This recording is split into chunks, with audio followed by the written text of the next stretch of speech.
Praėjo 3 valandas. Va, rezultatas. Stovim, pastoliai padaryti.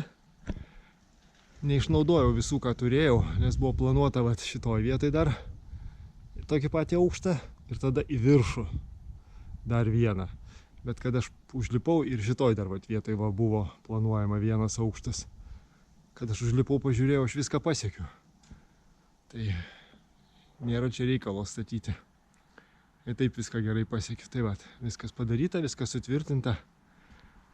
Dabar bus galima jau rytoj turbūt pradėti lupimo darbus tęsti. Nes jau pasieksiu lenteles. Liko truputį pastolių dalių. Va. Kažkaip neapsiskaičiavau. Nu, kitais metais žinosiu, kad tokio aukščio nereikia. Va, pilnai užtenka. Metras, 2 ir viskas. Pilnai pakanka. Tai kitais metais, kai darysiu aną sieną, o šitą. Tai aukštis yra turbūt tas pats. Net žemiau. Tai tikrai, kad nereikės. Gali būt, kad net ir šitų užteks. Ne, gal pasimsiu dar tą dėl viso ko, kad būtų. Vat. Tai va taip, vat, ką tada. Iki rytojaus, ne?